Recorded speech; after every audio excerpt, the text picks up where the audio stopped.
Secretary general صاحب high court منظور احمد ججا صاحب وہ تو یہ کہہ رہے ہیں کہ بھائی ججز اپنی لڑائیاں جو ہیں وہ خود لڑیں، وکلا اس کا حصہ نہیں ہے. ہاں جی، اسلام آباد ہائی کورٹ. تو سر یہ معاملات پھر کس طرف جا رہے ہیں؟ یعنی استعفے مزید آئیں گے؟ کیونکہ یہ کہا جا رہا ہے، خبر لگی ہوئی ہے انصار بازی صاحب کی کہ جی مزید 4 جو ہیں وہ استعفے بھی آ سکتے ہیں. دیکھیں، آپ نے جو اتنا واویلا کیا ہے، یہ جو تشکیل نو ہوئی ہے اداروں کی، سپریم جوڈیشل کونسل کی، ظاہر ہے وہ بھی تشکیل نو ہونی تھی.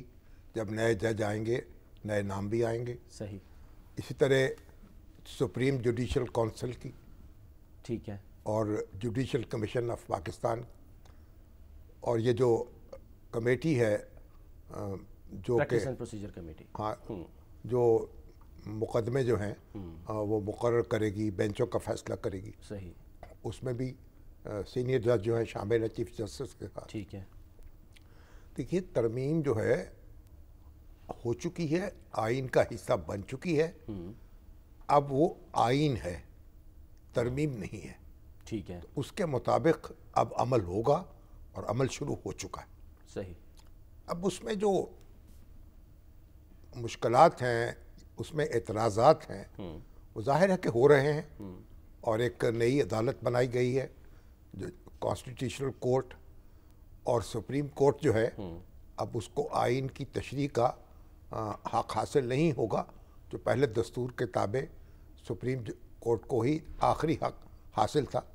لیکن اپیلنٹ کورٹ کے طور پہ تو سپریم کورٹ موجود رہے گی نا. دیکھیے، جتنے بھی مقدمات پاکستان میں دائر ہوتے ہیں، خواہ وہ افراد کے درمیان ہوں، خواہ وہ افراد یا اداروں کے درمیان ہوں، یا صوبوں کے درمیان ہوں، یا حکومت کے، ایک حکومت کے اور دوسری حکومت کے درمیان ہوں، ہر مقدمہ جو ہے وہ حتمی شکل اختیار کرے گا سپریم کورٹ میں. ٹھیک ہے.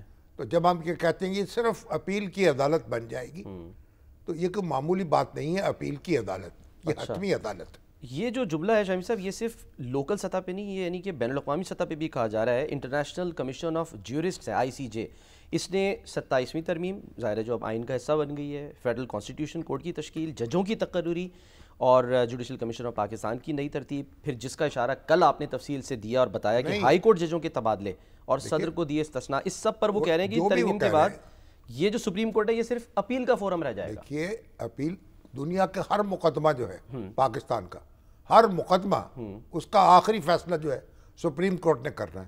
ٹھیک ہے. تو صرف اب کوئی کانسٹیٹیوشنل معاملات تو نہیں زیر بحث ہوتے نا عدالت میں. صحیح. وہ تو ایک اس کا حصہ ہے. باقی تو افراد کے درمیان، اداروں کے درمیان، صوبوں کے درمیان، ہر معاملے میں فیصلہ سپریم کورٹ کو کرنا ہے. تو یہ کوئی معمولی اختیار ہے. ٹھیک. لیکن جہاں تک یہ کانسٹیٹیوشنل کورٹ کا تعلق ہے، دنیا پاکستان میں کیونکہ ہمارے اہل سیاست آپس میں الجھے رہتے ہیں، ادارے آپس میں الجھے رہتے ہیں، آئینی مشگافیاں ہوتی ہیں، عدالتوں میں مقدمے جاتے ہیں، وگرنہ دنیا میں اس طرح کے جو کانسٹیٹیوشنل نکات ہیں وہ بہت کم زیر بحث آتے ہیں. معمول کے مقدمے ہی چلتے ہیں. صحیح. انڈیا میں ایک بینچ ہے، وہ کانسٹیٹیوشنل معاملات کو دیکھ لیتا ہے. کتنے مقدمے آتے ہیں سال میں؟ بہت کم. ٹھیک. ہمارے ہاں جب تک سیاستدان ایک دوسرے کے ساتھ جینا نہیں سیکھیں گے، یہ کام بند نہیں ہوگا. یہ ہمارے ہر کام جو ہے عدالت میں جاتا ہے، اور عدالت کے ذریعے ہم چاہتے ہیں سیاست کریں، اور وہ یہ ایک دور ہمارا لد گیا ہے. اب یہ دیکھیے، یہ جو بات ہے نا، اب یہ انٹرنیشنل جو کمیشن آف جیورسٹس ہے وہ بھی بات کر رہا ہے، بھائی یہ کورٹ بنی ہے، یہ ججوں پہ مشتمل ہے. یہ کوئی آپ نے کوئی گلی سے پکڑ کے کو وہاں لوگ نہیں بٹھا دیے. یہ جج بیٹھے ہیں وہاں. ہاں، اس پہ ان کے جج ویسے ہی مقرر ہونے چاہیے تھے جیسے کہ دوسرے سپریم کورٹ کے جج مقرر ہوتے ہیں یا ہائی کورٹ کے مقرر ہوتے ہیں. ہمیں بھی اس پہ اعتراض ہے. لیکن جو بھی تقرری ہوئی ہے کوئی نئے جج نہیں ہے، آلریڈی جج موجود ہے، ہائی کورٹ میں ہے یا سپریم کورٹ میں. لیکن اس اعتراض پر شامی صاحب حکومت یہ کہتی ہے کہ ایگزیکٹو کو تو اختیار ہے کہ وہ جج لگائے، جیسے دنیا بھر میں ہوتا ہے. نہیں، دنیا میں ہوتا ہے نا، لیکن یہاں ایگزیکٹو نے اس کا بیجا استعمال کیا. اس کے بعد عدلیہ نے اس اختیار کو محدود کر دیا. اچھا. اس پہ سپریم کورٹ کے چیف جسٹس کی مشاورت جو ہے بامعنی مشاورت وہ لازم قرار دے دی. ٹھیک. اس کے بعد پھر سپریم کورٹ نے جب افتخار چودھری صاحب کے آنے کے بعد اس میں تجاوز کیا اور سارا اختیار اپنے پاس لے لیا. تو ہمارے ہاں یہ تو مختلف مرحلوں سے گزرتے رہے. یہ بات درست ہے ایگزیکٹو نامینیٹ کرتی ہے لیکن chief justice of supreme court اور chief justice of high court کے مشورے سے کرتی ہے. یعنی یہ نہیں ہوتی کہ بلا جو چاہے جس کو مقرر کر دے. اور یہ مگر ہماری انتظامیہ نے بھی اور ہماری عدلیہ نے بھی تجاوز کیا اپنی حدود سے. اس وجہ سے پھر سپریم کورٹ کے فیصلے بھی آئے ہیں جس میں انتظامیہ کا اختیار محدود ہوا ہے. ٹھیک ہے. اور پھر اس کے بعد اب ترمیمیں کر کے آپ نے عدلیہ کا اختیار محدود کیا.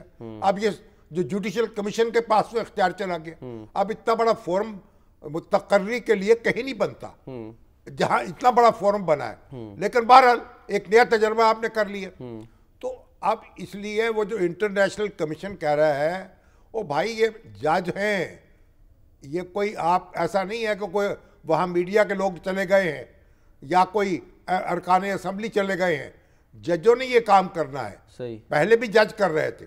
ہاں بات یہ ہے تو اس میں پھر انہوں نے کہا جی استثناء دے دیا گیا ہے, صدر مملکت کو دے دیا گیا ہے. اب اس کے بعد جو چیف آف آرمی سٹاف کو یعنی فیلڈ مارشل کو دے دیا گیا. تو اس سے ان کو کیا تکلیف ہو گئی ہے بھئی صدر کو اگر استثناء دے دیا گیا ہے تاحیات تو مجھے اس سے اتفاق نہیں ہے. لیکن ایک فرد کو دیا گیا نا. ٹھیک. اس سے جو ایک صدر ہے ایک دوسرے پرانے صدر ہیں ان کو یہ اختیار مل جائے گا. سر لیکن وہ اس لیے کہتے ہیں نا کہ دنیا میں کیونکہ یہ تو نہیں ہوتا نا کہ قانون جو ہے وہ صدر کے لیے مختلف ہو, ایک عام آدمی کے لیے مختلف ہو. صدر مختلف ہوتا ہے. صدر کے خلاف کارروائی جو ہے وہ صرف امپیچمنٹ ہو سکتی ہے. ٹھیک ہے. صدر کو آپ عدالتوں میں آپ گھسیٹ نہیں سکتے. صدر پہ ابھی تو وزیر اعظم کو بھی استثناء دیا گیا ہے, یہ دستور میں موجود ہے. وزیر اعظم جو ہے جب اپنے منصب کے اختیارات استعمال کرتا ہے تو اس کو آپ اس کے خلاف قانونی کارروائی نہیں کر سکتے, اسے عدالت میں نہیں گھسیٹ سکتے. اچھا. اب اس کو جب آپ نے تاحیات استثناء دیا تھا وہ شہباز شریف صاحب نے اس سے اتفاق نہیں کیا, وہ واپس کر دیا. اور اگر وہ قبول کر لیتے تو عمران خان صاحب کو بھی فائدہ پہنچ جاتا, شاید اسی لیے نہیں, وہ بھی جیل سے باہر آ جاتے. لیکن بات یہ ہے لیکن عدالتوں نے اس کو بھی وائلیٹ کیا ہے.